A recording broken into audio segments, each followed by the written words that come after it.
Good morning, good afternoon, good evening. My name is Jonathan Krangle, and I am the head of customer success here at Mode Analytics, joining you all from San Francisco. Super excited to be chatting with you today about one of my favorite topics, which is how to get the most out of the analytics and analysis that all of us use to run our businesses and to work through data-driven decisions every single day.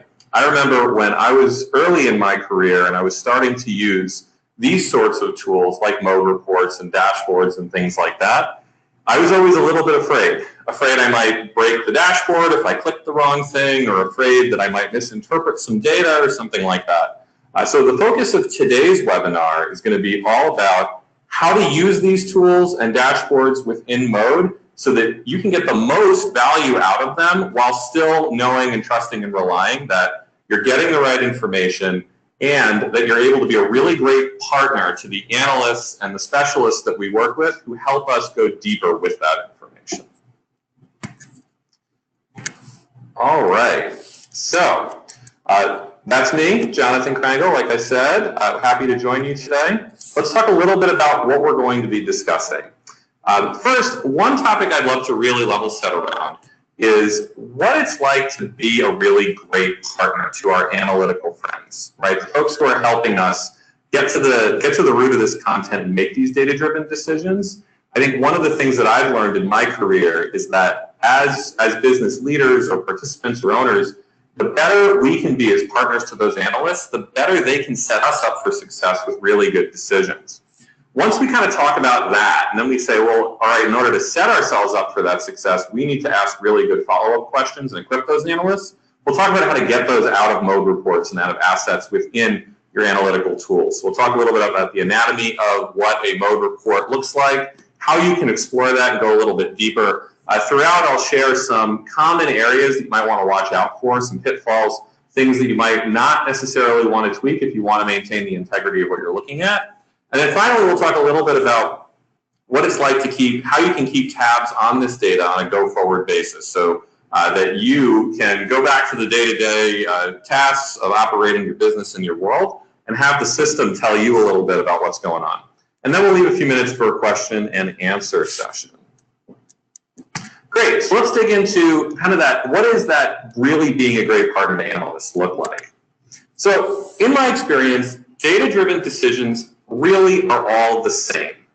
They follow the same story arc. The first question in your mind is what is happening? So you're running your business and you see something pop up on a dashboard. It's kind of like in your car, you see the check engine light. It says, wait, something's wrong. And the car doesn't necessarily tell you what's wrong. It just says something is wrong. You need to go investigate. So then it's incumbent upon you, the driver or the business owner, to kind of figure out what's your informed hypothesis. You might not know the answer, but usually you've got a hunch. And that informed hypothesis is usually backed up by an observation. So in our car example here, you say, you know what? When I was on the highway yesterday, when I got over 60 miles an hour, I heard something weird, something really strange.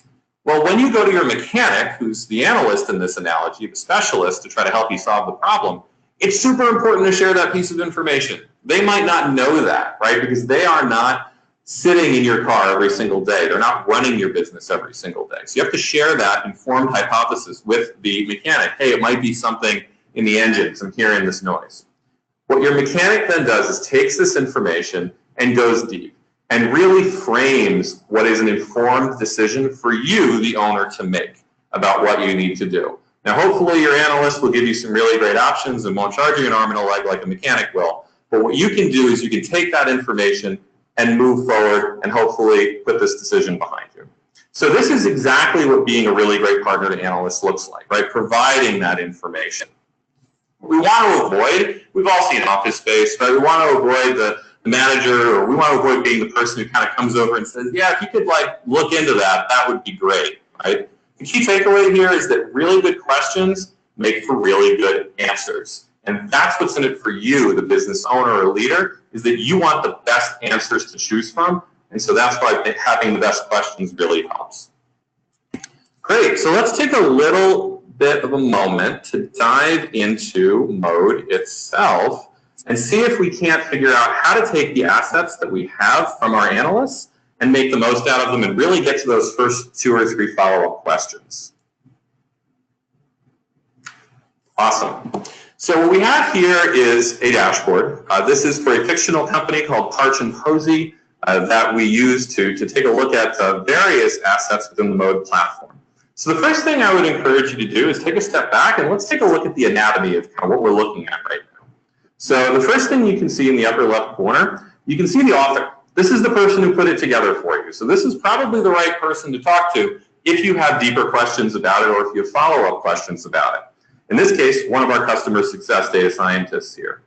Another thing across the top that you can see is that this dashboard was run 27 minutes ago. This is a really important tip, being aware of the last time this dashboard was what we call refreshed. So when were all the queries and the logic behind it last executed? I've fallen into this trap before where I see something and I get all riled up about something that I see on the dashboard only to realize the data is weeks old.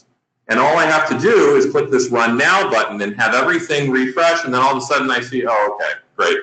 Now all of my data is in the dashboard. Just below that, we've got what are called parameters, and on the side here, filters. These control what the dashboard shows you. These are the inputs that you as the business user or the user of this dashboard provide. We'll talk a little bit more about those in more detail in a moment. But for now, these are really the key areas that you use to interact with the dashboard initially. Coming down, we've got lots of elements on here. So you've got some big numbers, charts, and all kinds of stuff going on. One thing I'd love for you to notice is that as I hover over individual elements of this chart, I get more information. So as the author, I have to choose what shows up on the chart when I'm just looking at it. But there's obviously more information here. In this case, this is a sales by product category graph. And what we're seeing here is October, I've got standard, poster, and glossy all listed. I'm only seeing the total up top. Maybe my first question is, well, what percentage of that were poster sales? That can be achieved just with a quick hover over, and I can now see a little bit more detail around that. So the other thing that you can take a look here is you can actually manipulate some elements of this chart to really get to a little bit more information. So maybe I don't really care about our standard product line, I'm more in our specialty product line. If I click on one of these legend elements, the chart actually removes standard sales from the chart. So now I can just see the bit that I care about. So this, manipulating these charts, and one common theme you'll see is you can manipulate these charts and take the data that we're looking at in this dashboard and get it ready to screenshot and paste into a presentation or really take with you, right? So this kind of allows you to be pretty self-sufficient, even though the analyst or the author of this dashboard expected you to go a bit wider with the actual data that's here. Another thing that you can do, taking a look along the top here, you can copy a link, a straight link to just this chart. So if you wanted to share this with a peer or somebody else within the organization, clicking on this button copies a link to this chart right to the clipboard, which you can then drop into a web browser, an email, or Slack and share pretty easily and pretty quickly. So getting a little bit deeper into these, one of the things that you can do with these charts is also zoom in and out. Anytime you see a date on the x-axis down here, that's a pretty good indicator that there's additional levels of granularity that you might be able to get to. In this case, we've got sales and we've got all across the entire year, but I might want to actually get a little bit deeper. So using this plus, this is kind of like Google Maps, I can increase my granularity, right? And I can zoom in, and right here I'm seeing, look, first, second, third, fourth. I can see what's going on individual days throughout the year. Now, let's say I'm manipulating some of this, I'm like taking legends off and doing all kinds of things, and I want to get back to where I started. At the top, we've got this back and forward button. These work exactly like your browser. So you can go back to where you were or forward to where you just came from. And that allows you to manipulate this, right? And one other tip, if you ever get into a place where you feel like you're not sure what's going on, you've kind of eliminated series or maneuvering things, you can always hit the refresh button in your browser to get right back to where you started when you were originally looking at the dashboard. Finally, something else to keep in mind, these 3 dots allow you to go a bit deeper with any chart element. So if I click on this, you'll notice I have 2 choices here. One, I can look at the query. Now the query is the actual logic behind that chart. So all the data that's combing through your database, that's trying to figure out how to present this data in a visual format, this is the logic that your analyst used to actually roll that up. This may or may not be useful while you're troubleshooting or trying to send to a different analyst, or if you're comfortable with SQL, you can see exactly where this is all coming from. Similarly, in the three dots, you can view query results. So you can actually see the underlying data table that is feeding this visual element over here. You can also, if you want, there's an export button over here to export this to a CSV, and then you can take that and feed that to somebody or use it in Excel and do with it, something else. Great. Now, one of the other things that you can do with these charts is you can actually drill down into individual segments. So let's say I had some follow-up questions about what was going on with December poster sales. Well, if I click on that element, I can do two things with that. One, I can view the data that's underneath it. So this is just December's data. It's a piece of the data we just looked at, just for December, just for poster sales. You'll notice it's only a handful of rows. It looks like about a couple of hundred right here. So just for that particular slice. And of course, I can copy and export from there if I'd like. The other thing you can do is you can drill down in a more interactive way. So you can click on this December poster sales, and you see how it says drill down by weekday? Great. So now throughout December, I can see the sum of all of the sales on Sundays, Mondays, Tuesdays, etc. And this allows me to get a handle for what's going on. Clearly something's going on Monday. People really like buying posters on Monday. I don't know why. Maybe that's something that we should talk to our analyst about and figure out how we can replicate that success the other days of the week. And again, you'll notice I can use that back button to get back to where I was. So let's say that you really want to drill in a little bit deeper to what's going on. Well, this is where parameters and filters come in. So I've got this overall dashboard. You can see just from the title of it, what we're talking about is national sales and marketing KPIs. So we're casting a pretty wide net. Well, what if I am trying to investigate what's going on with customers and sales that are generated from social media, as an example? Well, if I'm looking up here at our report parameters, you can see one of them is this sales channel. Now, this is inviting me to actually manipulate this parameter and say, okay, maybe I want to see just what's happening from Facebook, LinkedIn, and Twitter. I can actually adjust these parameters. I'm going to exclude sales by email or direct sales, things along those lines, and I can click run. And what happens is the whole dashboard is going to take a moment, and it's going to re-execute all of the logic. You'll notice, by the way, this was run 30 minutes ago almost. Now it's run a few seconds ago, so I've just created the most recent run. And now the entire dashboard filters down. All of the numbers are significantly smaller because I am focused only on the sales that came from those three sales channels. I could do something similar with sales region and the year here as well, changing the year perspective. Filters allow you to do something similar in the sense that you can go and you can say, okay, I would like to now only see data for Q4. Maybe that's something that I'm interested in seeing. Great. You'll notice the chart contracts, and now we're only talking about October, November, and December. So what I've done is I've significantly narrowed the scope of this asset that I was using for a little while. It was significantly wider. So I'm getting a lot more mileage out of this than, let's say, if an analyst had just sent one screenshot of this dashboard around once a month. We as consumers can get a ton more mileage by just manipulating some of the pieces of the dashboard that we can see. One difference and one thing to just keep in mind, report parameters as you adjust them do persist from view to view. So if I were to exit this and go to my email and come back to this report, just for me, the next time, I would see these same parameters selected.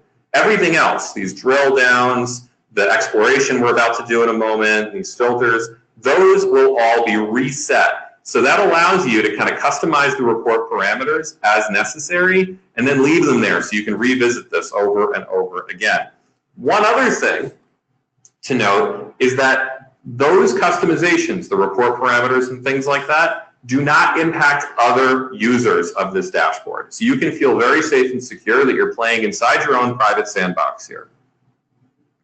Great. So let's dig a little bit further and a little bit deeper. We see sales by product category. Let's say we want to drill into this even further and recall where we are right now. This data we're looking at is only for Q4, and it's only for the 3 social media sales channels. So if I click on this rocket, you'll notice here we are. The chart we were just looking at is now the focus of the screen. It's kind of a narrow focus of the product at this point. So what I'm looking at here is the same chart up top. Down below, I've got a data table that is only the data we're just looking at. So as an example, I've got January. This is standard, poster, and glossy $18,000. You'll notice one row for each series element, each point on this chart. They're all going to be here corresponding. And again, you'll notice a common theme. I can copy this to my clipboard and paste it somewhere else. I can even export it to a CSV and attach that to an email somewhere and share that with somebody if I wanted that data to go out. So now we can do a bunch of things here that we couldn't do on the other page because we're focused exclusively on this. We have the same back and forward buttons, so as we're making changes, we can always get back and get forward. We can go here. One thing to keep in mind is back to start button. As I'm drilling in and I'm making changes and all kinds of stuff, I can always click on this button to get back to where I was in the beginning. This is a key thing to remember. You can always use this button to get back to where you were, so you never have to worry about really getting your hands dirty and experimenting with stuff. Other things you can do is you can sort the series that are on here. So let's say that you were about to go into a meeting and you're trying to figure out which months you see the most sales and which months you see the least sales. Well, you could bring this chart. That would be useful. But another thing you could do is you could sort it. From this is sorting descending, you could also sort it ascending, and that would allow you to say, okay, I'm looking at this, looks like November, December, July, maybe we should talk about that, that looks like it's around the holidays, that's the sort of thing I want to explore. I might even be able to get a little further by taking away standard, right? We talked a little bit before in this example, maybe I only care about our specialty SKUs, and now you can see that this is the data that we were talking about. All right, so we're going to revert again back to where we were. A couple things I would love to point out here. So first, if you want to make sure you maintain the integrity of the messaging and the data that was being shown, one thing I would avoid doing is I would avoid changing the actual chart type. So your analyst has to construct their query in order to feed into a specific chart. I'll give you one example of that. A pie chart. If you think about what a pie chart needs, it needs a bunch of data that adds up to 100%.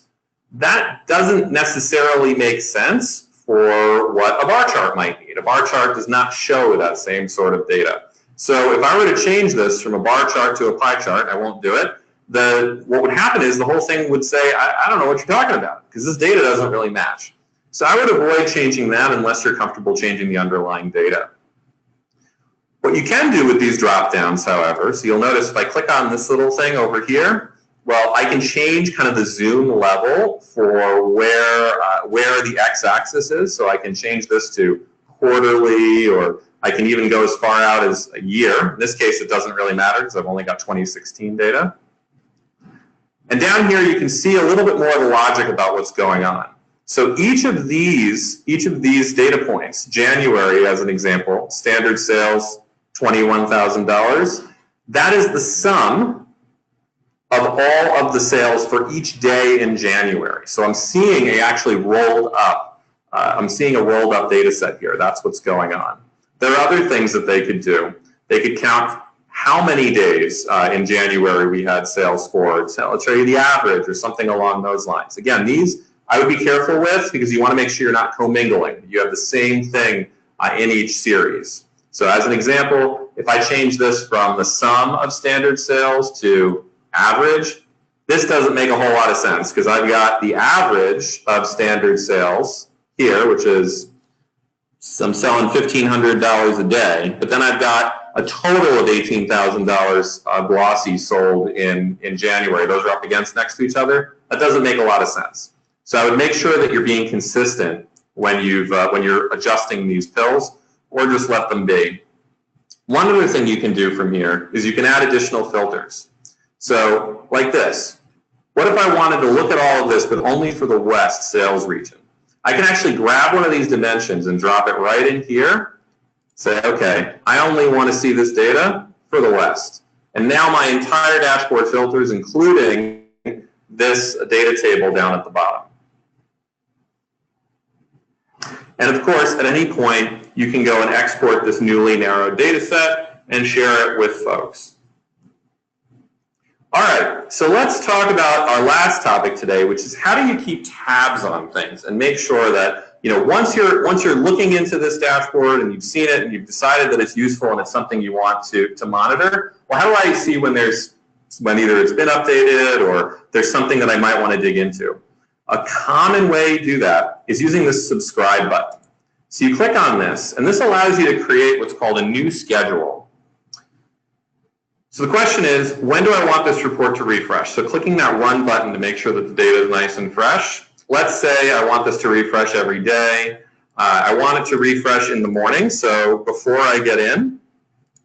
Or let's see, yeah, I want it to refresh in the morning before I get in, so I'm going to set that to 9 a.m. And what I also want it to do is I want it to send me an email. So I just say email here, and I'd like to see a preview of the report. So right in my email, I'm going to see the visual. And I'd like also to have the whole thing attached as a PDF. So if I wanted to forward that on to somebody else, they'd be able to open it maybe on their phone or something along those lines. And down here, you pre-select those parameters. So let's say I wanted to really keep an eye on not the social media, but I wanted to see what would happen. I want to keep an eye on our direct sales channel, so our actual sales channel for sales reps out on the street. And I only care about the West. Great. And in this case, we've got, let's pretend we're still in 2016, so we're going to have that selected as the main year. And when I do create and manage subscribers, you'll notice there's a whole bunch of folks in here. So I can say, I want to be subscribed to this. We're also, you know what, we'll subscribe our co-founder to it and our head of marketing. And I'll click done. And now every morning at 9 a.m. after this thing runs, all three of us are going to get an email in our inbox that has this report attached to it. You'll notice while we were going through that, you can have a report subscription pointed towards Slack as well. One thing, if you are interested in getting more granular with the type of alerting and the sorts of notifications that exist, Mode does support webhooks, industry standard webhooks. You can ask your engineering team or your analyst about this, or use a service like Zapier to absorb those webhooks and create automations. And we do support webhooks, and so you can set that up and do all kinds of wonderful and really cool things, like have a report run and then a piece of data from that report automatically populate your Salesforce instance, or generate kind of logic-driven emails or things along those lines. Really, the sky's the limit. That's something that you'll definitely want to partner with some folks in the organization to make sure, you know, makes sense from a security standpoint, infrastructure standpoint, but it is available to you. All right. Well, that concludes the actual show and tell portion here. I would love now to talk a little bit about what we just discussed. So, as we said before, remember, good questions make for good answers. We want to make sure that when we go back to an analyst and ask them to investigate something, we're giving them our informed hypothesis so they can give us the best framed decision possible.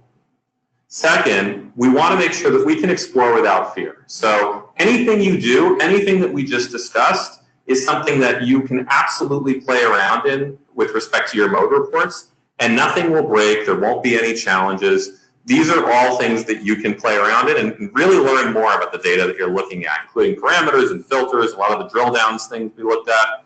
And you can keep tabs on stuff using some of our advanced sharing features. So in the last 6 minutes or so, I'd love to take any questions from the audience.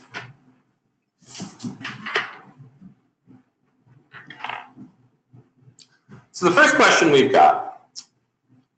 Question one, I'm worried about people being able to drill down into some of our data. Some of it might be sensitive, might have HR data or salary data or something like that. Can I turn this off?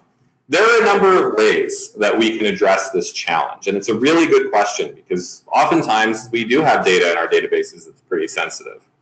So the first way we can turn this off is by making sure that the dashboards that your analysts are sharing, you remember we had data that underlied the dashboard that was kind of our daily sales data, but the visual rolled that up to weekly, monthly, yearly, that sort of thing.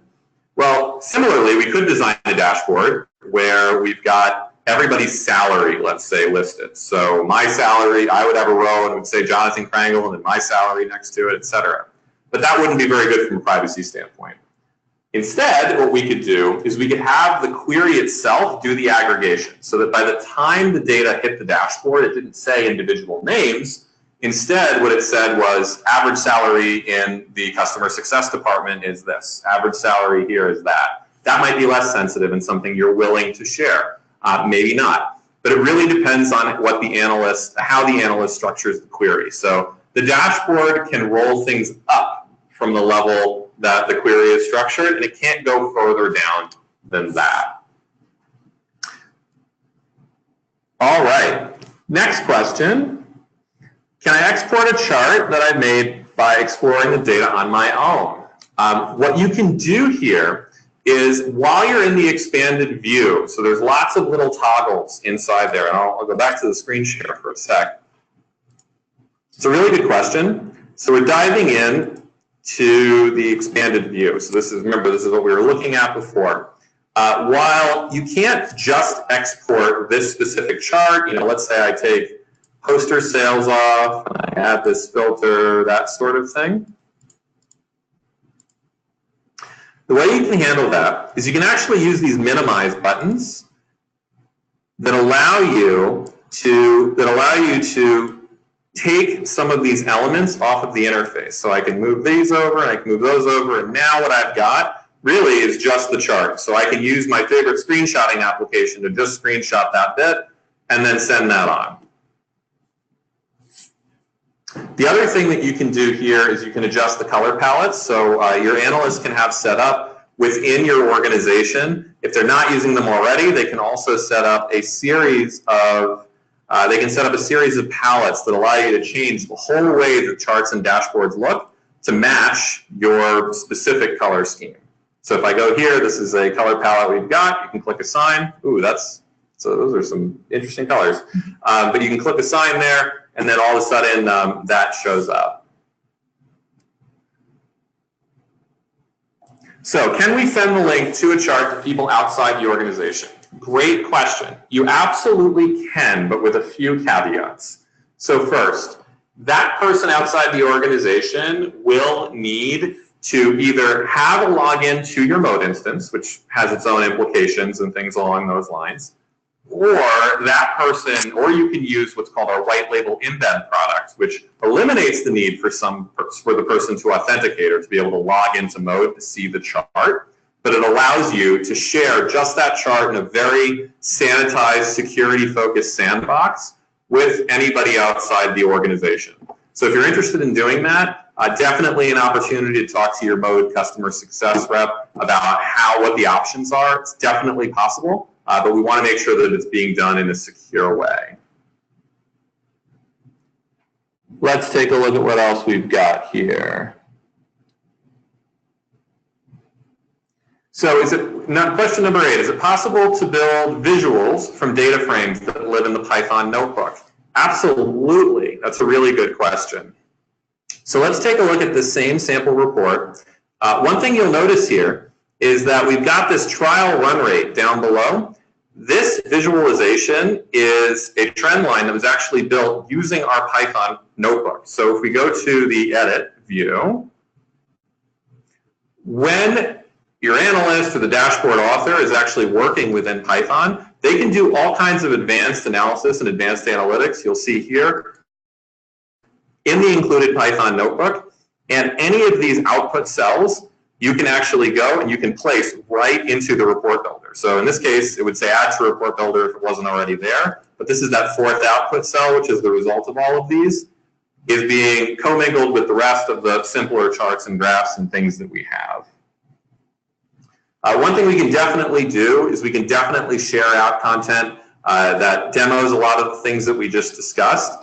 For anybody on the line who's familiar with our community as well, when you log into Mode on the left-hand side, so right over here in the spaces listing, if you go to the community, what you'll see are a whole bunch of really great examples of demo reports and things like that we've got. that really, they go quite a bit further actually than the one that we just discussed, that really show off a lot of the great capabilities of the product. So definitely stuff to explore. All right, so we're at the top of the hour right now. Really appreciate everybody joining us today. Thank you for taking the time, and best of luck. Good luck making data-driven decisions.